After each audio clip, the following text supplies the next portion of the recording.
Welcome to McGuire on Wrestling. What do you guys want to talk about? Let's give the people what they want. Professional wrestling. With Mike McGuire. The happiest Canadian camper in the world. Tell me when I'm telling lies. Give me a hell yeah. Like somebody famous once said, so what do you want to talk about? Oh, man. We're going to get there today. We're going to talk all about what happened this week with CM Punk, Jack Perry, and Tony Khan going in front of the public, both in the crowd and on TV, and a whole lot more. Got a bunch of guests joining me today, and we're going to talk about other things too. I want you to know that, okay? Just to give you an update here. But we do have to talk about it. So, welcome to McGuire on Wrestling. This show, as always, for you, always free, always about pro wrestling. You can stream all the back episodes of this show, bonus interviews, and a bunch more, all for free at mcguireshow.podbean.com or wherever you download your favorite podcasts. If you'd like to support this show, if you'd like to support the alternate commentary table, if you'd like to have more cool things happen here, please consider stopping by the Team MOW shop. That's at mcguireshow.com. There you can find t-shirts. Just added some hoodies. The Greek guys are all about this GWO thing. We've also got some wrestling ones for you. And if you have any ideas for products, let me know. If there's a way you want to rep the brand, let me know. Drop me a line. You can reach me on social media at McGuire Show or by email with any questions you have about wrestling, things you want me to talk to Dave about, anything like that. McGuireShow@yahoo.com. Coming up this week, at least 5 other things that don't have to do with CM Punk, including wrestlers giving up their gear for charity.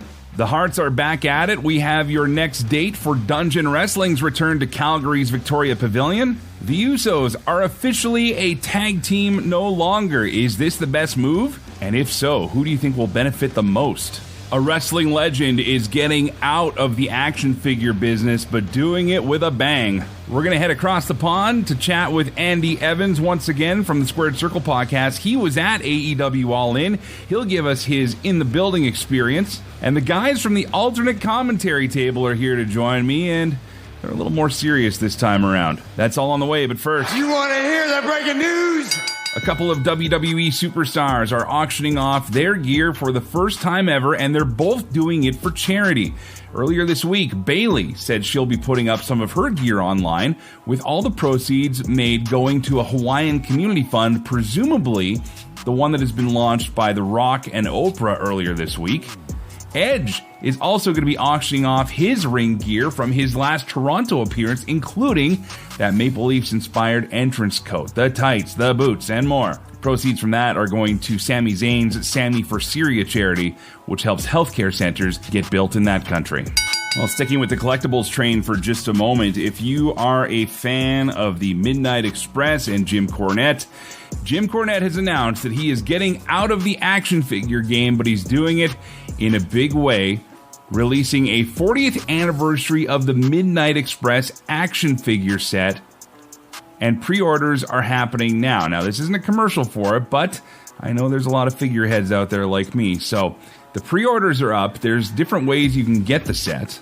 They range from getting the box set along with a signed 8x10 photo with Stan Lane, Dennis Condrey, and Jim Cornette. And they go all the way up to what's being called the Rocket Launcher set. This gets you the figures with the signed 8x10, including Bobby Eaton, who had passed away earlier this year. Cornette had been hanging on to the photos for some time. Also included a copy of the Midnight Express and Jim Cornette 25th anniversary scrapbook, a COA, and a handwritten letter of thanks from Jim Cornette. Keep in mind, though, that one clocks in at $999.95 US. John Cena made his return to WWE this past Friday on SmackDown, and while doing it, also broke his own record for Make-A-Wish grants. Cena is now over 650 wishes granted to kids between the ages of 2 and 18. To this date, no one else has granted more than 200 wishes for the cause. For our friends in the UK, as if All In wasn't enough, you're getting a return visit from Will Ospreay as he'll be a part of the Impact Turning Point show, which is part of the upcoming UK tour. Ospreay, of course, just appeared on AEW All In with a victory over Chris Jericho and has been free from his New Japan Wrestling contract for a while now. While popular speculation has him joining AEW, right now, the world is Ospreay's oyster.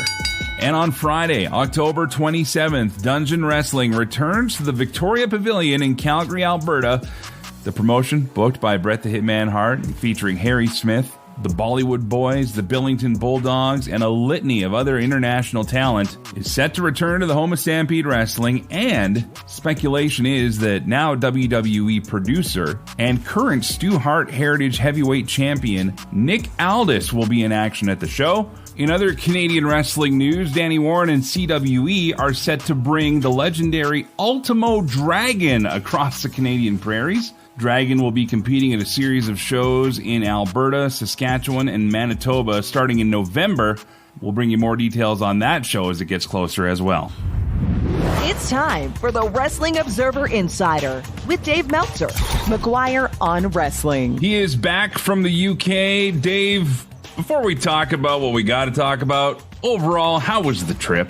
The non-wrestling stuff was great. And the wrestling stuff was great, too. I mean, the Rev Pro show was outstanding. I thought All In was a fun show. A lot of good wrestling on All In. And saw pictures of you with my pal Harry Smith. I saw Harry Smith, yeah. A lot of pictures of you with people over there. So you were a man about town, as it were. Yeah, I had a lot of fun sightseeing too. I had a really good trip. You know, I mean, it was weird because I was in such a weird mood because, like, you know, literally right before I left the house to go to the airport, I found out Terry Funk died, and it pretty much put a damper on the entire trip in a lot of ways. So, you know, but and then Abe Jacobs too, you know, and Bray Wyatt, you know, all boom, boom, boom, boom, boom. You know, I mean, as soon as I land, you know, Brian and I did a show talking about Terry Funk. I went to bed. I woke up and my, you know, phone was, you know, all kinds of messages about Bray Wyatt. So it was really a sad couple of days. While at the same time, you know, the London trip was a lot of fun. It was this week and a half of ups and downs where we start with the lowest of lows with losing Terry and then Wyndham Rotunda.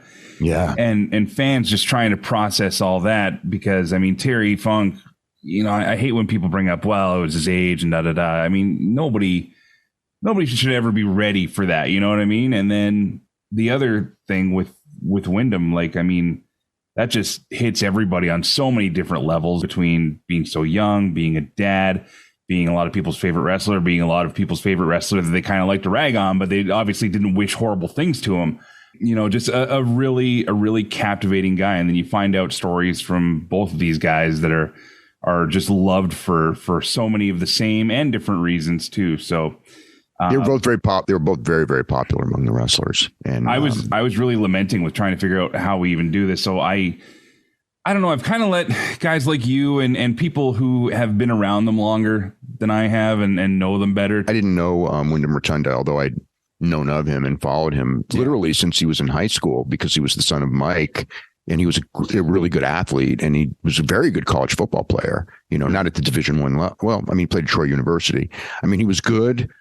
He did not, you know, make any attempts to go to the NFL because he wanted to be a pro wrestler. Right. And it would have been a long shot, you know. But I mean, but his goal was always to be a pro wrestler. He was a creative genius, you know, and you know, the character was the different characters that he came up with. They were very captivating characters. It's just too young and 4 kids. You know, I mean, it's a real tragedy. And Terry, I don't know what to say about Terry. It was one of the most important people in my life. It was horrible. You know, losing him and Koichi one right after the other. Who was another one of the most important people in my life. It was a downer that I haven't really fully recovered from. And that's just where I want to leave it right now, I think, is if we just think fondly of both of them. And I know a lot of people have been talking about Koichi too. I actually did some more digging after you were talking about him because he's one of those guys that, unbeknownst to me, I've seen and known of a lot of his work because just through flipping through wrestling magazines through the years and books and stories. So, I mean, it's a crazy time. But then we shift over to All In, which was a crazy show. It was a big success. Tony Khan took a big gamble.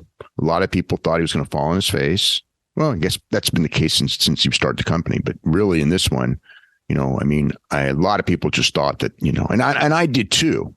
I mean, not that he would fall on his face. I did not think that, but I did think that the idea of booking a building that big sounded kind of ridiculous. But I also know that the idea of pro wrestling at Wembley Stadium itself is a draw. Mm-hmm. So and the first time with the AEW, I thought it would do reasonably well, but nothing close to the numbers that it did. I don't think anybody, I think one person has said, oh yeah, it's going to sell out, no problem. And I actually had people from the UK who go, oh, it's going to sell out first day. And I go like, I hope you're right, but yeah, I don't know about that. And I know that Tony Khan said that he was hoping for 50,000. That was kind of like what, you know, they were shooting for, and they beat that on the first day. And, you know, the idea of, I put it this way, I never for a second until it actually happened.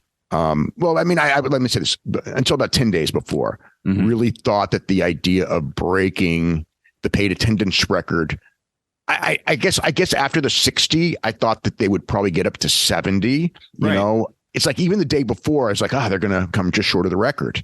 And then they actually, you know, at least they said they beat the record. I mean, you know, more will come out as time comes out, because there's enough people who want to prove that they didn't, that if they didn't, it will come out. What I'm curious to see is what if they ever are able to pin down an actual attendance number just based on maybe they even go into how many staff showed up for work that day and things like that. Well, the staff and all that doesn't count. I mean, I know WWE counts it, but that doesn't count. But I mean, as far as, I mean, Tony said 90, but you know, it did not look like 90 to me, but it's a giant stadium. There was lots and lots of people, but there were absolutely empty seats. It was not like, you know, shows, you know, even like, you know, if you talk about Pontiac Silverdome or something, or the WrestleMania 32, where, you know, you don't see, there were more empties, but it was also it was a much larger setup. So, you know, set up for, I mean, the stadium held 94,000 for Tyson Fury. Right. So, you know, it's, you know, whatever. It was a giant stadium. There's tons and tons of people there. They did it, you know, one of the biggest gates in history, biggest non-WrestleMania gate in history, and really good show. And, you know, when all is said and done and the show's over, the first thing they go is, we're coming back next year. And I'm going like, oh, not again.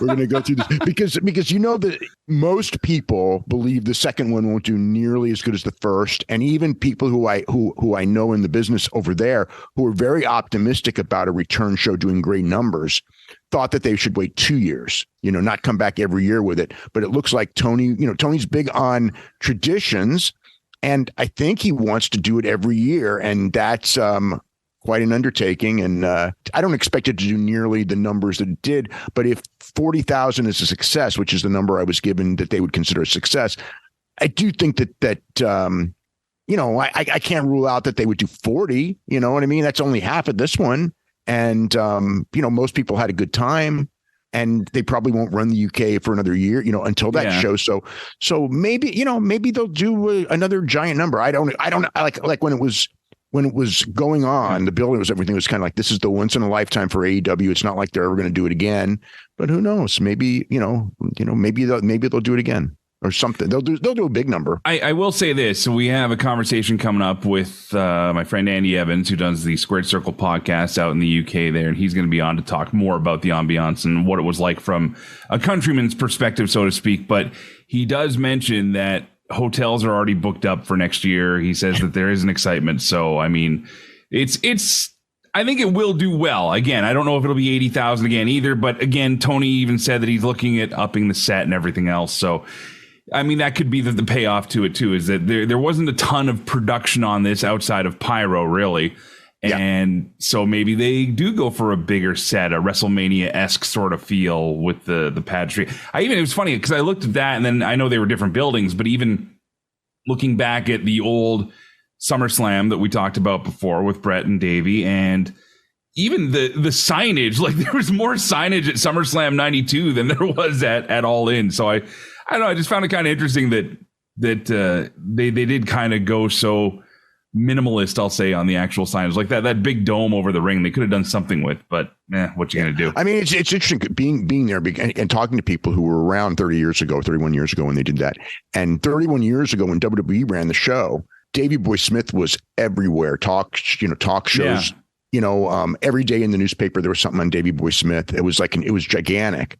And in this one, it was really just wrestling fans. I mean, I went all over the city, and except when I was at the Wembley station itself, I never even saw a sign that it happened, and we were walking around, and it wasn't like I saw people, in AEW, clothes or anything all over the city like you would at a WrestleMania week. It was, it was different, but I mean, still, whatever. They got people from 70 countries, and it was it was a giant success. It was one that, January 1st, of this year, if you said AEW will draw over 80,000 paid to a show before the end of this year, we would have both gone, if they do 20,000, that would be great again. You know what I mean? Especially after, I lived through the Canadian tour, right? So, it was okay, so All In, success financially, pay-per-view wise. What were I saw you publish the numbers. What were the estimated numbers again for pay-per-view buys? I think right now between 168 and 185. We'll have a better idea when late buy numbers come in.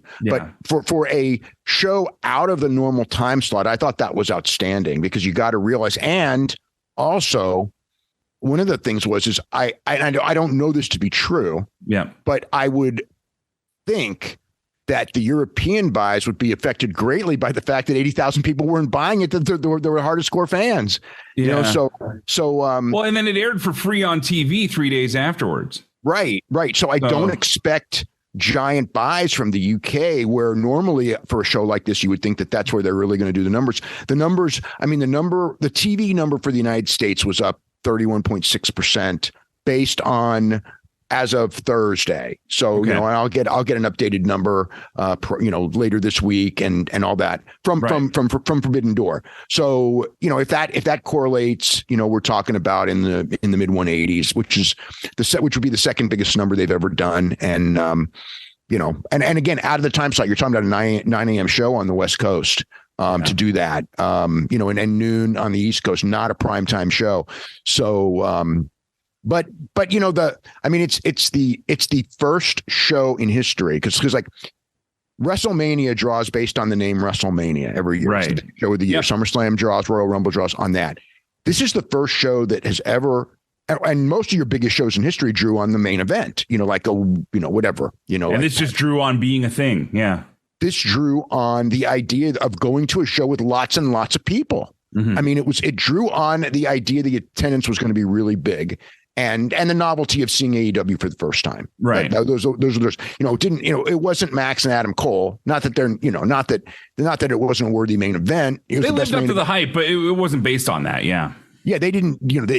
All those tickets were sold, or 85% were sold before anyone even knew that was going to be the match on the card. Yeah. Okay. I think we've gone as far into the numbers as we can do before we have to talk about it. So we have to talk about it. Actually, you know what? Let's talk about it in a minute here. I want to talk about what happened last night. WWE Payback. LA Knight victorious in his match. He's the guy that kind of everybody's watching now to see what happens next with. It's funny, I go back and I watch the Attitude Era, when everybody's like, oh, the promos were so great. Everything was so great. And I go back and I watch like Undertaker stumble through a promo and nobody cared. Or I watch, Steve Austin trip over his own words and nobody cared. But now a guy like LA Knight, he trips over a word or two and people are like, oh, that's it. It's over. It's over. Yeah. The guy got over on Miz, which the guys on our other podcast here called the Alternate Commentary Table, they joked he's being Mizified now, where Miz is Teflon and he's getting LA Knight over. John Cena comes out and holds the guy's arm up. Is it really as do or die for LA Knight right now as people are making it seem? No. LA Knight right now is the hot thing. Right. And as far as legs and how long it lasts, that's anybody's guess. Is he going to be? I don't know. In 6 months, we'll have a better idea. Does he have legs, or is it just kind of like the flavor of the month, right? Right. But him tripping on a word in a promo is not going to make any difference. I don't think that this match particularly helped or hurt him. I think it should have been shorter. I don't think it was a great match by any means, but the crowd, if it was anyone but him with the Miz, people would be talking about how bad the match was. But because it's LA Knight and the people were with the match because of LA Knight, it was fine. And that's what but would it have been better if he had a great match? Yeah, of course. But he didn't. So it was fine. But I don't think this match hurts him. I think that it's just a matter of time. And in time, if the crowd, it's up to the crowd. If the crowd wants him to be big, he'll stay big, and they know it. Look, they had Cena endorse him. He's selling merch, which is a key thing, because if he wasn't selling merch, they could go in there and go like, well, the crowd's reacting to him, but it's just, it doesn't translate into money. Well, you can't say that. It is translating into money. So right now he's doing really well. Okay, we'll see what happens there. I'm going to stick with this. I want to get through the other stuff, and then we'll close with the big thing, obviously, here. But another thing that happened for Payback last night, Jey Uso made his, quote, return. He's now going to be on the Raw roster. Jimmy Uso coming out to new music on SmackDown, squaring off with Cena, perhaps. I'm not sure if that's going to be a match or not, but the Usos now split completely. Different shows, different brands. Do you think one is going to excel above the other? I mean, obviously, if they're putting Jimmy with Cena, then I think Jay's going to be the one groomed for superstardom, and Jimmy will be groomed for stardom. Okay, and then eventually they'll go back. But I think the idea is they had that long tag team run, and now they can always go back together for a nostalgia run. But right now, I think the feeling is they're both big enough stars that they could be singles. And Jay certainly can, and Jimmy can to a degree, but Jay's going to be, on the Raw side, it's going to be Jay, Cody Rhodes, and Seth Rollins as three big stars of the brand.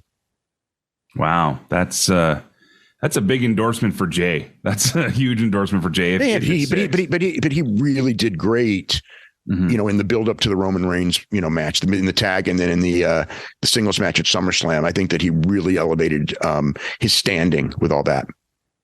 All right. Well, I guess we'll see what happens on the other side with Bloodline as well, because Jimmy's now in this weird place where he's with them, he's not, he's with them, he's not. It's kind of hard to. It's interesting. Yeah. Well, that's the idea. What they want. They want you to go like, is he with them? Is he not? What's going on? They want Jay's out of it for a little while until whatever they're going to do later. But the so now the storyline of the Bloodline is where does Jimmy stand? And then Roman has to come back and get an opponent, and for Survivor Series, I'm going to guess.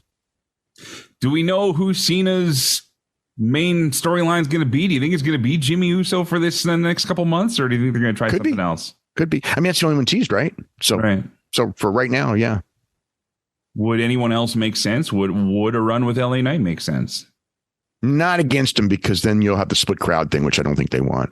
Okay. I don't feel that one. Okay. All right. Let's get into it. Take a second. Take a deep breath. CM Punk terminated from AEW. Mm-hmm. There's been a lot going on around this, even in the last 24 hours since it was announced. I know that you had given in your show a neutral view of what happened. For those that don't fully know what was told to you or what you've heard, can you kind of give us a brief rundown of what was happening? Every story is different. Right. The gist of it is, Jungle Boy made those remarks during the match with Hook. Mm-hmm. Punk got mad, confronted him afterwards. Almost every version is Punk shoved him first. He got shoved back. Punk, two of the versions I heard threw punches, and the other version, which was kind of his version, he did not, but he did go for a choke. And a lot of stuff happened. Tony Khan was there while it was going on.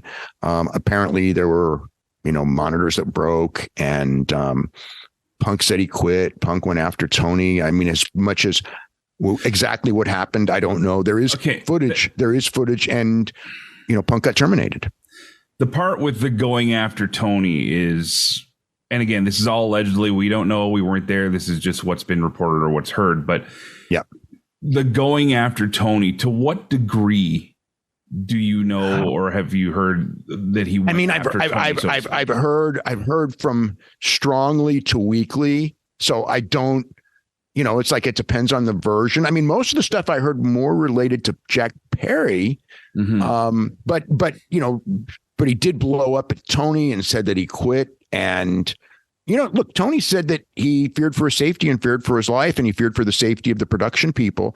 And I know, there's production people were, think about it. They're not happy. This isn't like something in a wrestling brawl that nobody sees. There was a lot of people there that were, like Tony said, 50-year-old men there that should not have been put in this position.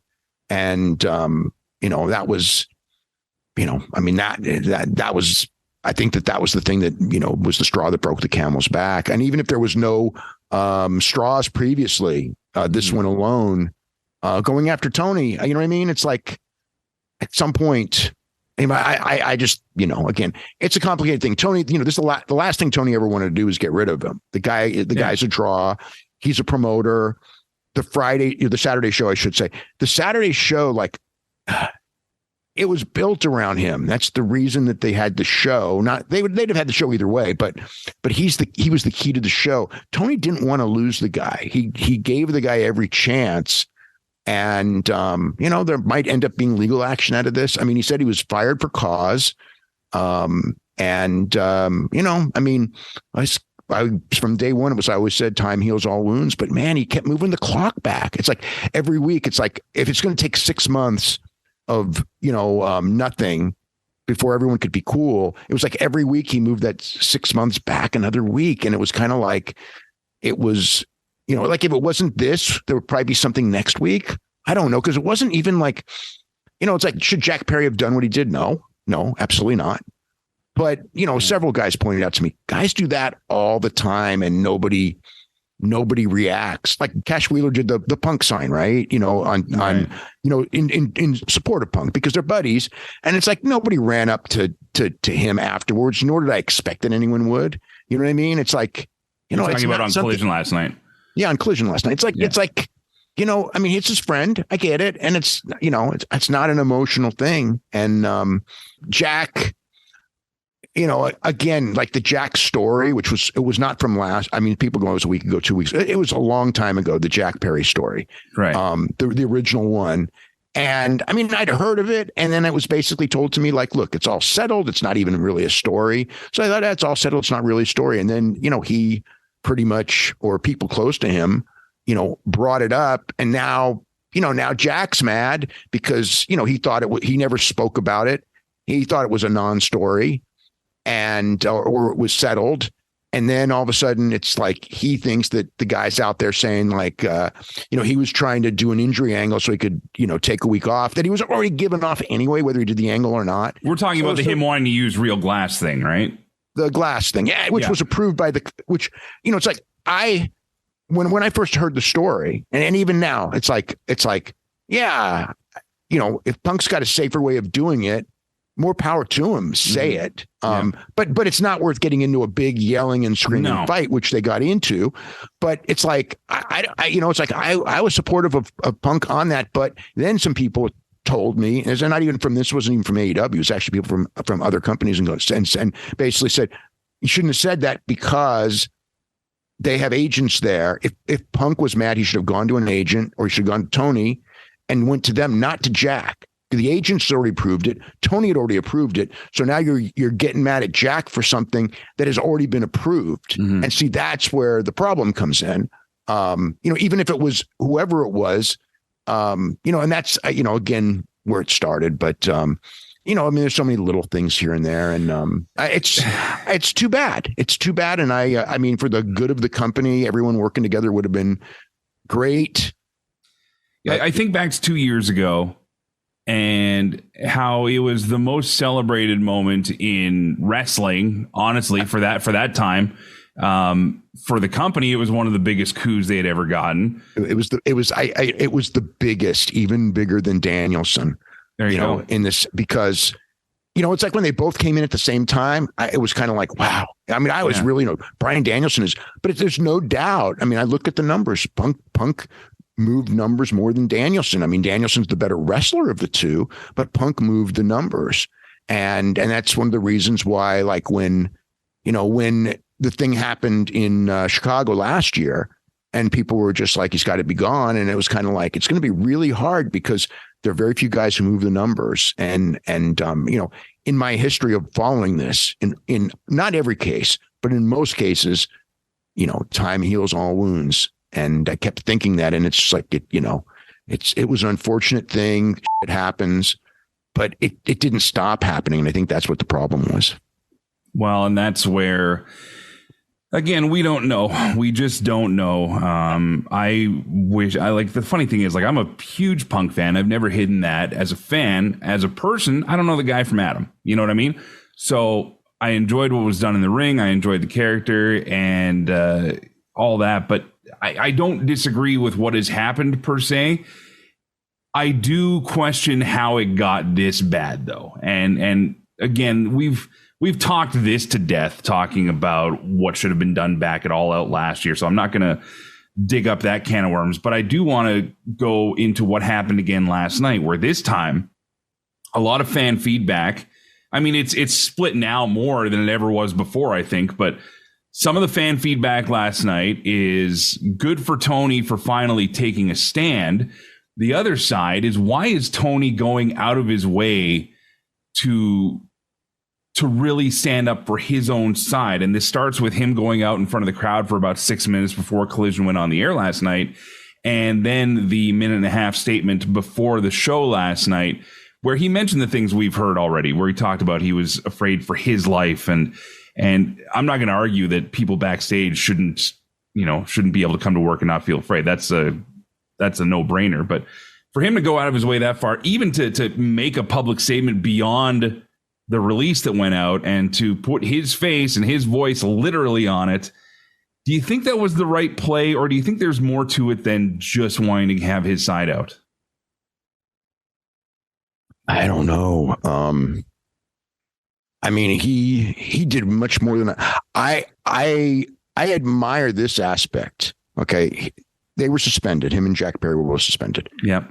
He could have easily just waited until next week, just gotten through Chicago. I mean, he went in the most hostile crowd possible to give that speech, knowing that, even if not everyone booed him, that lots of people were going to, and that he's going to be the bad guy in this. And so I give him credit for that. I mean, so much of this also has to do with lawyers. And I don't think he did anything that the lawyers didn't tell him to do. He probably did what they said, I suppose, because if they told him to shut up, I don't think he says a word. Right. But, like it was very, I mean, when you see the one that was on TV and then the one that he did before, I mean, a lot of the wording, even though one was longer than the other, the wording was very similar. Mm-hmm. So it's like it felt like he had practiced this speech. He was clearly nervous giving it. It's not something that he's comfortable doing. And I think I'm watching this thinking that he felt he had to do it. It was not something he wanted to do. And that was the result. I don't think we've heard the last of it. I hope we've heard the last of it, but I don't think we have. I just feel that there will be, I don't know. I mean, I'm just bracing that there's going to be, legal action coming out of it, but maybe there won't. I don't know. Well, I think that's kind of what I'm alluding to a bit here, is I think that there was a lot of legal posturing. Absolutely. In those statements. And I think that it's very much a court of public opinion thing to say the words afraid. Never in 30 years or however long he's been going to wrestling events has he ever felt afraid for his safety or afraid for his life. And that seemed to be more of a posturing. And I'm not saying he didn't feel that way, and I'm not saying he doesn't have a right to feel that way. What I'm saying is to say it publicly as the owner of this company, as you're appearing on the network that you're hoping to curry favor with to keep this Saturday show going, and say that he's basically using his platform, I think, a little bit to be ready for any pending litigation. Okay. I would agree with the statement at the beginning of Collision, but he did not have to do the one in front of the crowd. He could have done exactly what he did for Collision on the air like that, and people would have reacted the way they would have reacted. The fact that he did both, yes, I do believe that there's, legal reasons he did it the way he did it for television. The crowd thing, I just felt that he, as I mean, I was stunned watching him do that. But at the end of the day, the one thing that people have to know is like, he's a really big wrestling fan. And I think that he was, so much of this all the way through, and we all criticized him for it, he didn't say anything. He didn't say anything. Tony, we would ask the question. He would never answer. And I think that he felt that now that it's over, he needed to do that, because I think he felt that the fans deserved as much as he was comfortable saying. Obviously, he wasn't going to go into detail of what happened. again, like he could have waited till this pay-per-view was over, because tonight's show, it's like, how's the crowd going to react? And I don't know. Do you think he does it again? No, okay. I don't. I can't say that for sure, but I think that if it's me now, it's over and done with. And also I tell all the talent, it's over and done with. No, like some guys will probably, well, I don't know who's going to be on tonight's show. Well, FTR is, but they did the thing, Cash did the thing. But I would basically tell everyone, no mocking him. It's over. You know what I mean? Don't, there's just no point. We need to move on. And if someday in a year, we get back together, and I don't rule that out. It'll be difficult, obviously, but I don't rule it out. And if that happens, then that's it's wrestling. Bridge. You can't rule anything out, right? No, I mean, look, when Brett and Vince, you know what I mean? It's like, look, with Brett and Vince, it took whatever it was, 13 years. I think it was, right? Wasn't 13 years? But less than that for the Hall of Fame. But the point is like, but they were ready to bring, if it was anyone but Brett, it would have been shorter, because they were trying to get him for every single WrestleMania referee. So not every single one, but a couple times it was like, come in referee, and at the end he wouldn't do it, but they were trying several times. So it's like I said, if that happened with Brett, and Brett really did punch Vince and knock him out, and Vince broke his ankle and all that in the fall, and they were still, and it took a couple of years, many years, but they were still willing to try to use Brett because they knew it would draw money. Like I said, you can't rule anything out forever. I don't think it'll be soon, but I do think that this may, it may happen. It may never happen. I don't know. He may go to WWE. They may never take him. There's a lot of stuff up in the air that we just don't know. Well, it's all going to come out as it does. Dave, thank you for your insight again. I guess the last question about this is the other thing that fans are wondering: what happens to Jack Perry moving forward? I don't know yet. That's a great question, but I don't have an answer. I presume at some point his suspension ends and he's back. And look, he's a heel. It might help him in its own weird way. But if again, the footage is there. I think he's got to take some responsibility for all this too, though. Yeah, that's why he's suspended. He's not completely innocent by any means. Yeah. It was like, if it was like a couple guys told me, it's like, look, if anyone else had done it, nobody would have said another word. But the fact is, he did it to Punk, and Punk's reaction going in, and he did it to inflame him, even though he may say he did it to be a heel. And look, most guys would have looked the other way, not cared. But you also know, there's incident after incident. He wasn't going to be that guy. So yeah, he deserves. He shouldn't have done it. I think the whole thing, and it was unfortunate that it happened. I think the thing that I keep going back to in my mind is, if it didn't happen, it just feels like something else would have happened. It just feels that way because too many things were happening. Dave Meltzer from the Wrestling Observer and WrestlingObserver.com. I did have a couple of straggler questions from last week when we did the Ask Meltzer. I think we're out of time today, though. So, Dave, I just want to say thank you. We'll get to that next week, hopefully, provided something else doesn't blow up the wrestling world in the next week here. But thank you again for all your insight on this. Again, we're not for or against any side on this thing, and I want to make that perfectly clear. The premise of this show is celebrating pro wrestling. I love having you on to give us the insight and the inside stories on things. But at the same time, I know why you do this is because you've been a fan of this business since you were a kid. And that's what we all are. And so, yeah, we all wanted it. We all wanted this thing to be a 10-year relationship that built the company up like crazy. Absolutely. And even when he came back, it was like, I know a lot of people were very upset about him coming back, but I thought, that it's the move a promoter makes. I remember when it happened, it's like, every promoter would have made the move that Tony made in that situation, or almost every promoter would have. And unfortunately it didn't work. And, I wish it had. Just keep it off TV. That's all I'm saying moving forward. Keep that stuff off TV. What can we read about in the latest edition of the newsletter before we go? I got a Terry Funk story, got a Bray Wyatt story, got the all the details. All In, all the business, all the matches, and all things like that. And several eyewitness reports on the Jack Perry Punk thing, so you can read more detail than we talked about. Okay. And and other things that happened at the show, all the stuff that was happening backstage during the show. So, yeah. There you have it, Dave Meltzer. A pleasure, my man. We'll talk to you again next week. Okay, have a great week. McGuire on Wrestling. Well, here to take a different look at things, as they've been talking about it a bit on their show as well, from the alternate commentary table, Dimitri Korolis, Mitch Hontzias. Good day, gentlemen. We should do like a Young Bucks thing, Mitch.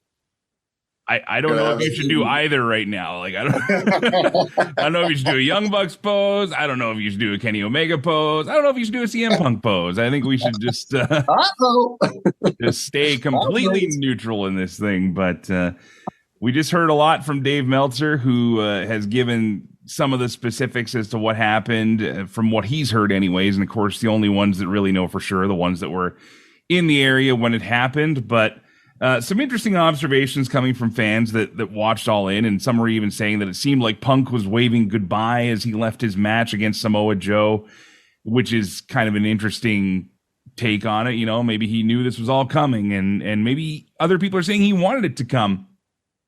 I don't know. I can't speak for the guy either, but guys on the outside, Mitch, we'll start with you. How does CM Punk being let go from AEW reflect to you as a wrestling fan? You know what? First off, thanks for having us on, Mike. Huge fan. First time, long time. So thanks a lot for having us on. In all honesty, buddy, I mean, how surprised am I that he's gone, and how surprised I think any fan? I don't think there's any surprise. It was only a matter of time. This is, let's call it what it is. This, obviously, we all know the pipe bomb situation that happened in WWE. He comes, everyone gives him that accolade that he's been so longing for. You can just tell he's that kind of guy. And, that brawl that they had in the background at that last not the last pay-per-view, but pay-per-views before with the Elite, it was only a matter of time. I'm not surprised at all, and I'm kind of disappointed in him. You'd think this was his second chance. He wanted to be a part of something, and he just can't help himself. All right, Dimitri, what are your takes on this? Yeah, as a wrestling fan, it's unfortunate. Here's one of the great talents that has to get ping-ponged around wrestling, or he just came back from this hiatus. His AEW return was significant. I think just in pro wrestling in general is exciting. And to see this all happening, yeah, it's a little immature. My first take on it, just the limited information from the story, was I think maybe isolated in this one situation, he might have been kind of right in the sense that he has a little chip on his shoulder, sure, but he's also a veteran, and getting disrespected by someone who, in his view, is a little green in the business, of course, is going to cause a reaction. Unfortunately for him, it comes along with a string of other events. Mm-hmm. And so I think we're justified. This is where I look and say, you know what? Enough is enough. I think even the wrestling fan today, there's this mutual understanding that we're kind of okay that if he never comes back because we're a little sick of it. That's the vibe I get across. But overall, yeah, it's sad. It could have been great. See, and I'll come at it from a different side here, and I agree that if things were as bad, and I don't know if Tony Khan going on TV was the best idea here. I talked about it a bit with Dave too. I want to get your guys' opinions here in a second, but if things were as bad as what it's being depicted as right now, then yeah, the company doesn't have a choice. I do think that. And as someone who I always draw parallels between wrestling and broadcasting, because there's a lot, especially when it comes to personnel and egos and attitudes and everything else. I've been up and down the gambit myself. I've lost jobs I probably deserved to lose, and other ones not so much. But it's one of those things where I think that sometimes when we live in the moment of everything going on around us, and especially in this world where the internet is so impactful on everything we say, do, and think, to have that amplified by people that you're actually working with, that, it's a company that's supposed to be a team, and these beefs needed to be squashed. They needed to be squashed immediately. Otherwise, then the walking papers should be discussed, because to have it just carry on and carry on and carry on, I'm not defending anything here. What I'm saying is that I can see how things can get exacerbated by ignoring things. They always say that, the player's worst downfall is a bad coach, right? Where if you're not being coached properly, if you're not being given the right guidance, and if you're not being defended on both sides, Tony is being applauded for being the boss in this situation, which to a degree, sure, but this is 4 years in now, and there's been other beefs like this. So I guess we'll go back around the circle here. Dimitri, what are your thoughts to Tony Khan not only making the decision to fire Punk, but also the decision to appear in front of the live crowd at Collision, give a 6-minute monologue basically, and then give the same monologue in a pre-recorded just before the show starts? I didn't like it. I didn't like it. I understand that AEW has this theme of presentations and press conferences and things that they want to do a little bit different. And I understand addressing it. But to me, this is a missed opportunity. I mean, if you're ever going to parallel yourself as the boss, you're getting on the social medias, you're getting blasted for being a little weak. As you say, Mike, allowing this to go for 4 years. He could have Vince McMahon his way right in. I would have put an angle on this. I would have put a fun spin on this. I would have really done something to stir some waves and do something for ratings. But coming out and, like you say, given 6 minutes, holy smokes. That was rough. I got to say, that was rough. And to me, it made him even look a little weaker, if I must say. And the phrase being afraid for my life, that's a pretty heavy statement. That takes someone who may have been angry to someone who's capable of the homicide, basically, is what he's saying in this statement. Mitch, do you think that's a fair thing to say in front of millions of people? You know what? I was really surprised when I read and then saw it as I was perusing the nets. I'll just say this. He looked weaker. If he's scared, don't be scared. To me, I'm with Dimitri 100% on this one. This was his opportunity to show the world after breaking the record, 81,000 at Wembley. You're the boss. That whole statement, 6 minutes, written statements, all this stuff shows the lack of responsibility he had, and just shows also like he's still learning. He's still doing his thing. He should have not addressed it in any capacity. Zero. It looked bad on him. He looked very weak. I didn't like it at all. I didn't like it at all, Mike. They put out the written statement. They put out the, I always call it the legal defender, because then they can say it was done without malice, which is the line of, we're thankful for his contributions, or the old wish them well in their future endeavors. That's never been a sincere statement. That's always been a legal defender. And let's be completely honest here, for two guys that know how big business works, and I may have been around it myself a few times, but when it comes down to having a point of, and again, we're not there. For all I know, maybe Punk did grab 4 elderly people backstage behind the throat and toss them around. I don't think so. Nobody's saying that. It seemed like, and it's not good. Again, I'm not defending Punk. I've been a Punk fan for years, but I'm not defending his acts there if he was the one to throw the first swing. But what I'm saying is, are we overselling it now to give Tony Khan a precedence for when they go to court? And because this is going to go to court. This has to. I mean, it's just one of those things where now they're saying with cause, there's been a lot of wrestlers that have talked their way out of worse things than this by saying it was wrestling. And again, I'm not offering a defense for this, but what I guess my point in this, guys, is when you go so far to say that you had people backstage that were endangered, that kind of, again, goes back to your responsibility, doesn't it, as a manager? Like, doesn't the buck finally stop with you? And maybe that's his defense in firing Punk. It's like, yeah, well, I took care of the problem now. Mitch, we'll start with you on this one. Does that seem like it was a possible play? You know what? Like, let's call it is.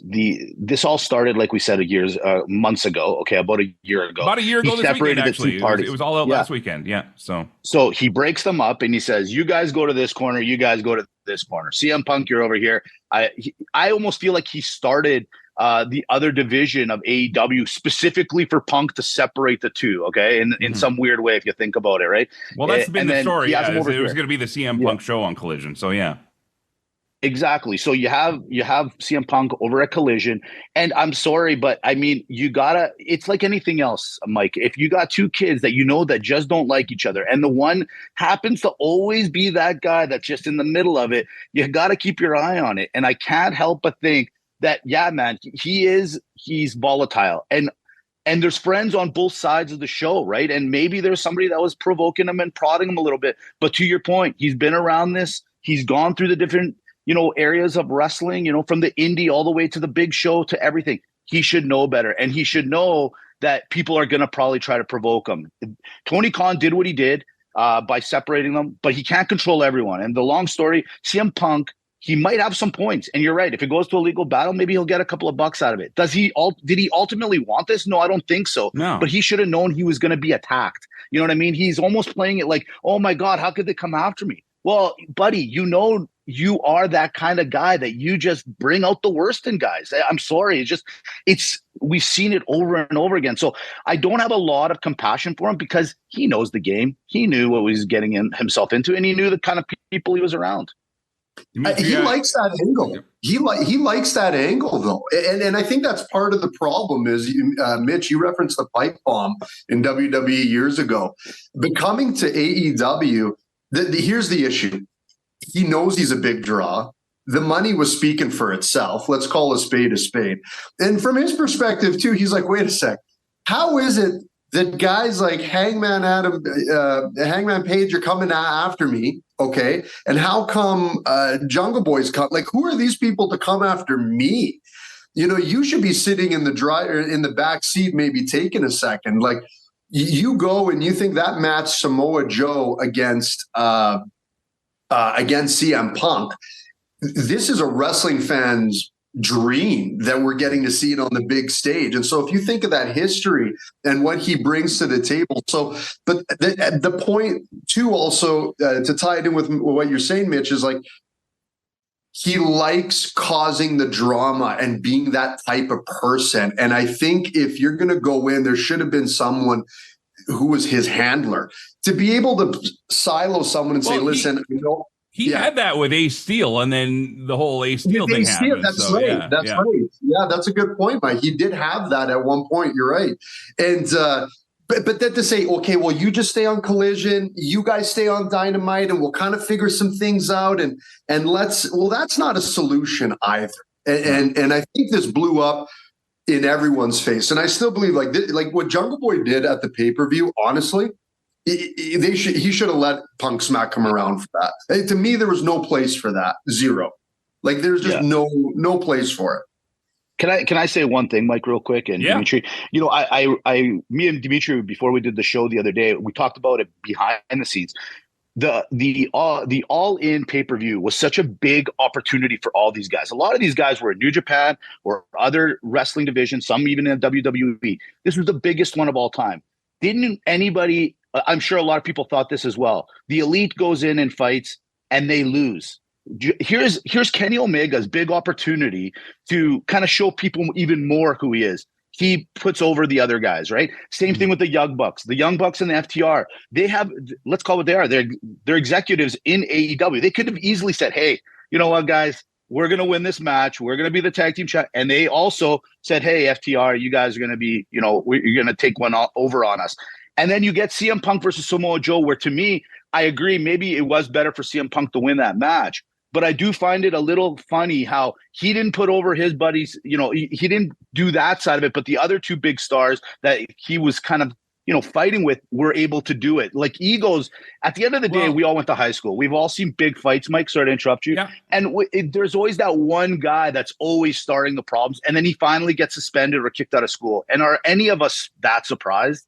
I don't think so. In defense of the match angles here, and I will say this, Tony Khan still has final say on what happens with the booking. So that's still a creative decision. And B, this was supposed to lead up to a CM Punk versus Ricky Stark, which was going to get Starks over, I think, to a next level here. Now we have Bryan Danielson tonight taking that spot with Ricky Starks. And also, there was talk of the final MJF CM Punk match. So because it was a championship match, I can see why they did what they did with Punk. So I don't think that worrying about the booking side of it affects the reality side of what we're talking about here tonight.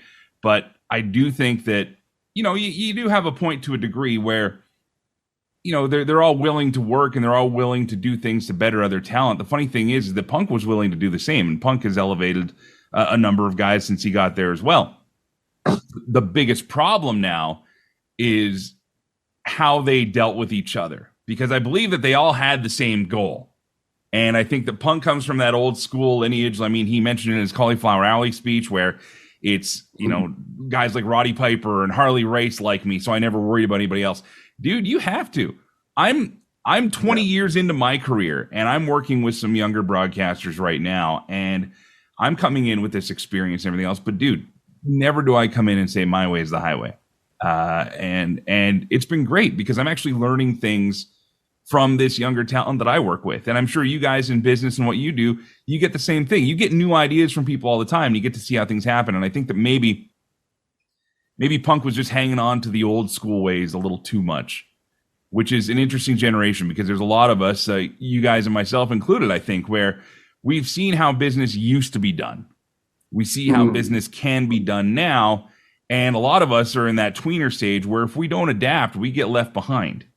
And, I'm fortunate enough to say in my own experiences, I found a cool way. I mean, working with guys like you, working with some other friends behind the scenes on this thing, working at my current job on the GOAT here in radio. Like it's kind of refreshing, honestly, when you let your old school ways go and find a new way to discover things. So maybe that was the answer. I don't know if this is going to be resolved anytime soon. Of course, there's probably going to be some sort of litigation afterwards. We'll have to see what shakes down through everything. But either way, Mitch, Dimitri, this is the least funny you've ever been on this podcast feed. I do appreciate it immensely because you guys gave some great insight from both directions here. Normally, the alternate commentary table, an absolute blast. If you haven't listened to this week's episode, go back and listen to it. Mitch, I don't know if you approved of the title or not, but I loved it. In fact, for that, I just wanted to say I started a new organization, the LMAFH, which is the Lucha Masks Against Facial Hair. It's going to be a big thing. I'm going to be pushing it for further and further. And I appreciate your platform, Mike, to allow me to push that. I'm not pushing that, and I'm not making a shirt for it either. So you said no. We'll talk behind the scenes, Mike. We'll talk behind the scenes. Yeah, that's the best part. It's a mask. Jeez. It's exactly it. It's a mask. A mask with detachable facial hair. How about that? That's correct.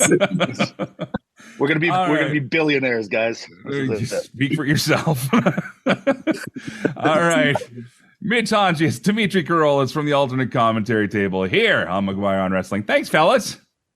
Thank you, Mike, as always. Thanks, Mike. You got to stream the alternate commentary table. Every single Saturday, it's brought to you on the McGuire on Wrestling feed. I'm one half of your host, Dimitri Korolis, and I'm here with my partner, Mitch Hontzias. Mitch, what is the alternate commentary table? It's simple. It's the perspective of wrestling from the other side of the railing, the real fans. That's right, the perspective that you need. You might have a little bit of fun, too. The alternate commentary table. Subscribe free now to the McGuire on Wrestling podcast feed wherever you get your podcast. Shasha. McGuire on Wrestling. Joining me once again from across the pond, it's Andy Evans from the Squared Circle podcast. How are you, my man? I'm very good. It's becoming a regular thing, Mike. Let's talk about your last week because you were there. You were all in. Are you down from the high yet? No, absolutely not. It was such an incredible experience being at Wembley Stadium with 81,000 fans. And you can check more about that if I could do a cheap plug to quote Mick Foley on Road Agents, which is on our TSC YouTube channel. It was just incredible. The atmosphere was amazing. When you walked into Wembley and you suddenly see the seats filling up, and then when 0 Hour kicked off, the atmosphere was electric throughout the entire night. And the high was there. Sam was still struggling. He's lost his voice, my co-host on TSC. Hence why I had to do a solo podcast last week. But yeah, no, it was brilliant. And I wish we were still back in Wembley again today. Have you been to a WrestleMania or a big stadium show like that before? No, never. So I remember walking to my first WrestleMania. It was 18 in Toronto. And it wasn't until I'd actually walked through the turnstile and I could peek through one of the entranceways into the actual stadium and I saw the WrestleMania X8 banner. I'm like, holy crap, I'm here. This is actually happening. This is a real thing. Ticket worked. Life is good, you know? Yeah, we had something similar because, obviously with the set with All In, which has got a bit of controversy and a bit of people criticizing the way they actually did the setup. Personally, I thought it was great. When we walked in, because we changed our seats about 2 weeks before the event because we managed to get better than where we were meant to be.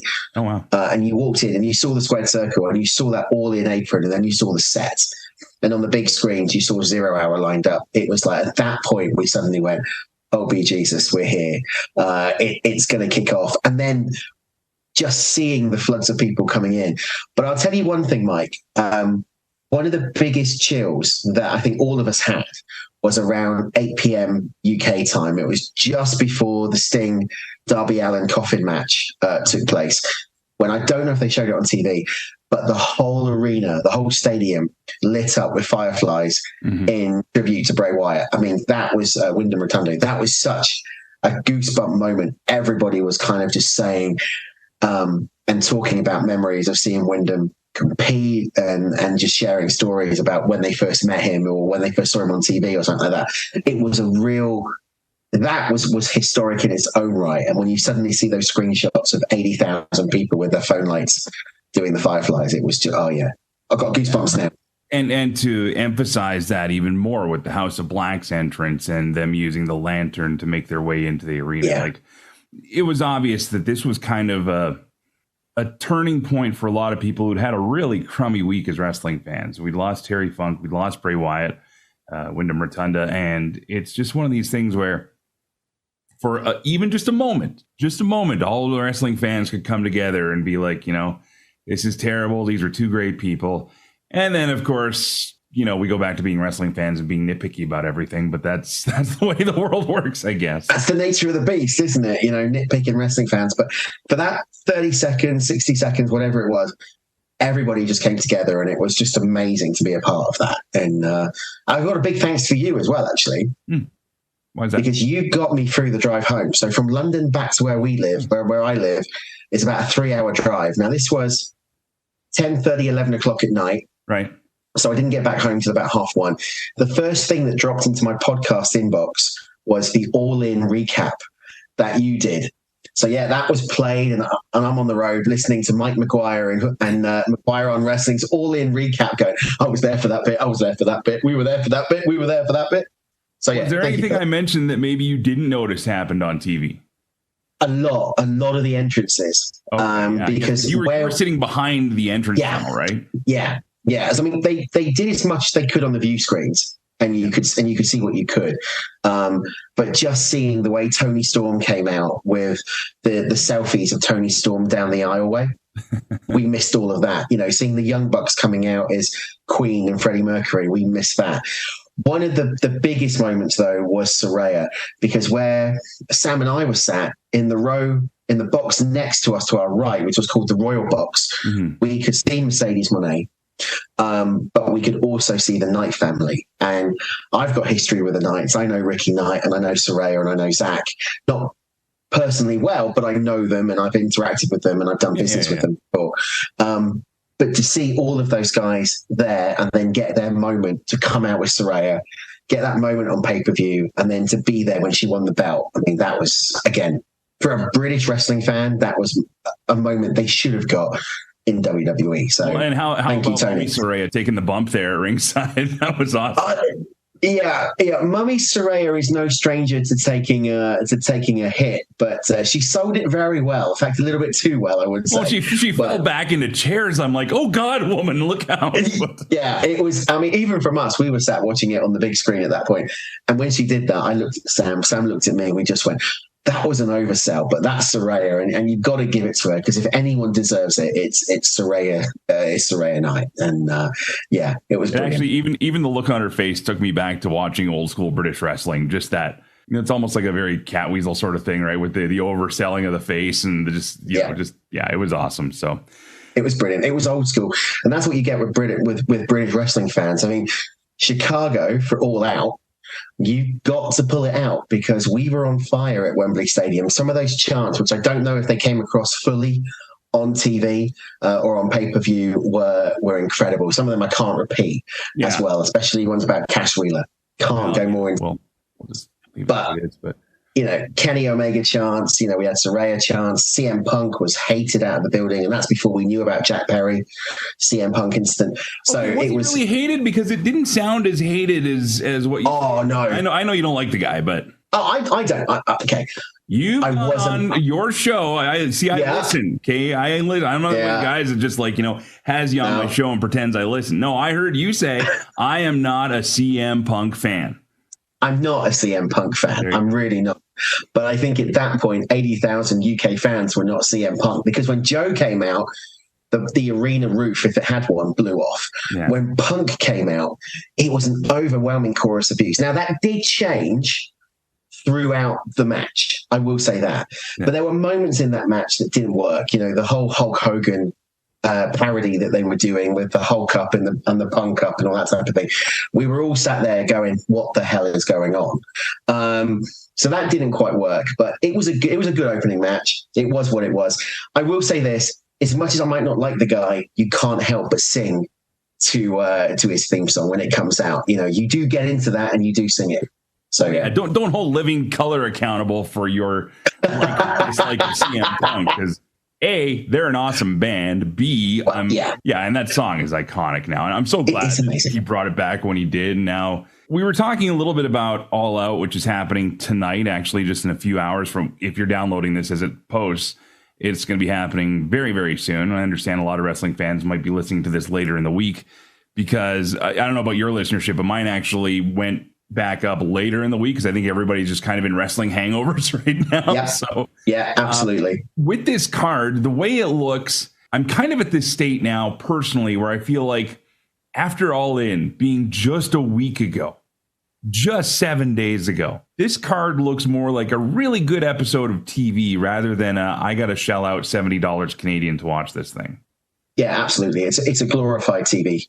And I think that's a shame because when you look at some of the matches standalone, they're pretty good. Orange Cassidy versus John Moxley for the International Championship, that could be a good match.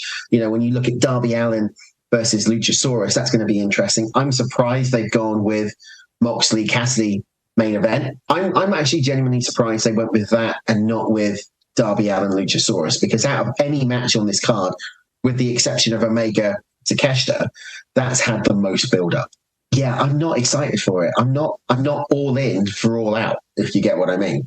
If you look at the pair of them, if you look at Payback and you look at All Out, I'm actually more excited for what Payback would have brought rather than what All Out would have done. And I think that's because I'm on a bit of an AEW burnout. If you think about Dynamite, Rampage, Collision, then we went straight to All In, then Dynamite, Rampage, Collision, All Out. And it's going to be the same next year. That's the new pattern now. That Tony Khan announced it in the media scrum.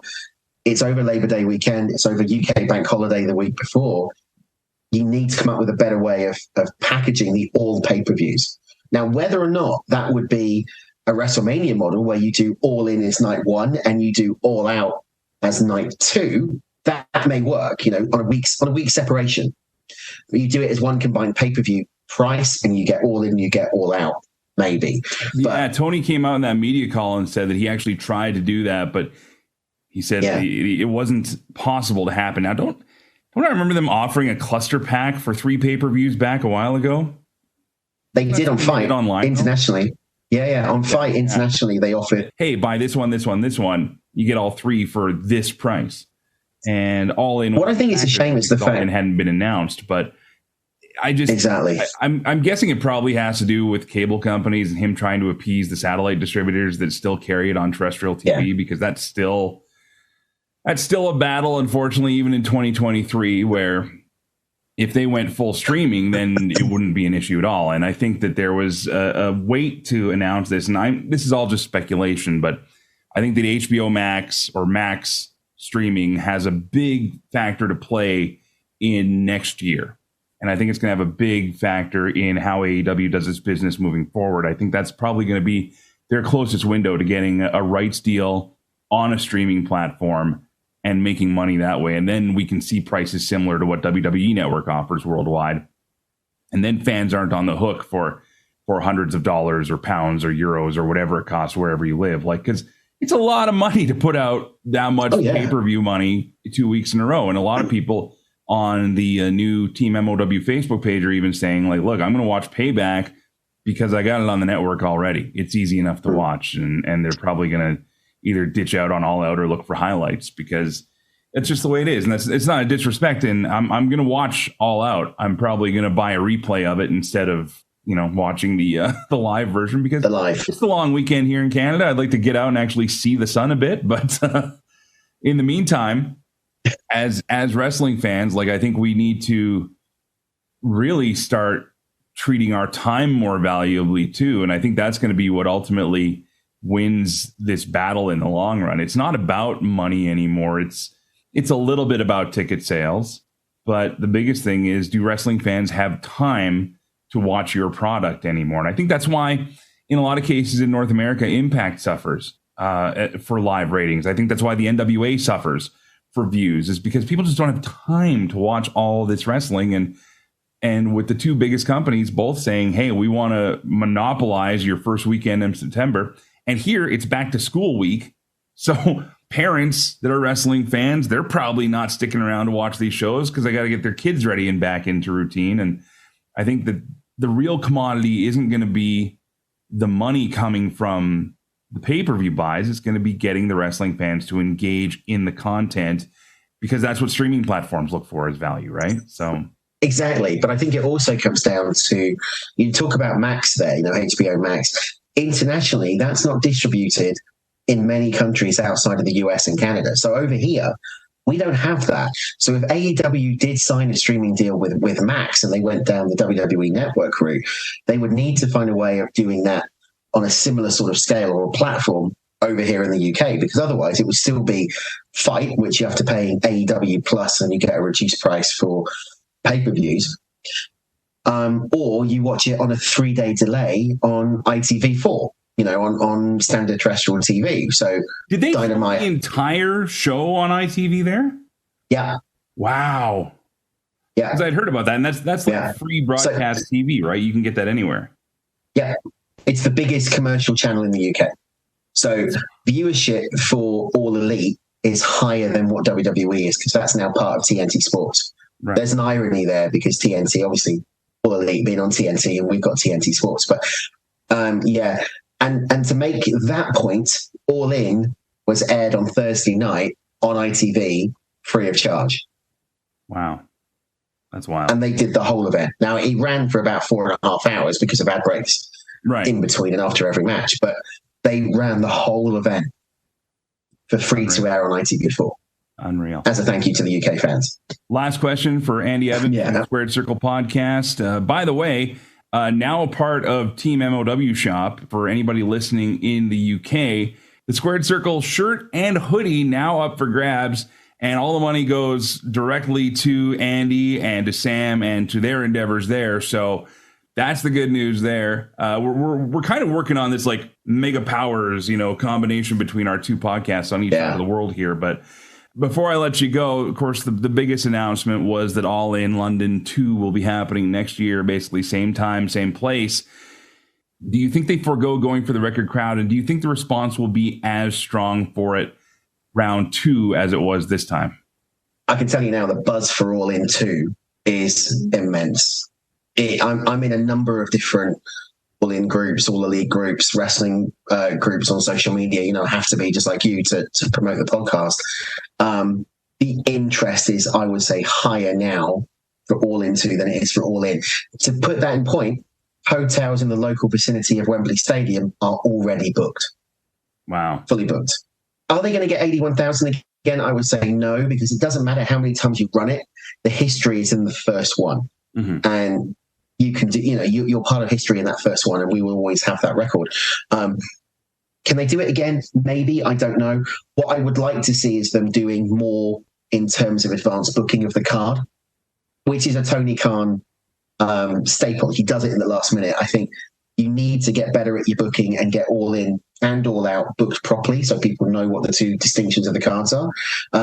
But I can also see them running the arena, which is next door to Wembley Stadium, for Rampage, Dynamite, and Collision, because the demand will be there.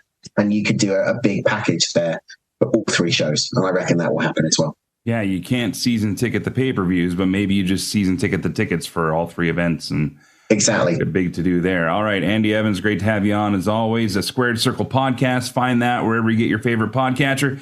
And who knows? We'll talk again soon, I'm sure, my man. Thank you. No problem. Thanks, Mike. McGuire on Wrestling. Well, there you have it, friends. There's still a lot to shake through as I'm producing this show. We're just a couple hours away from AEW All Out.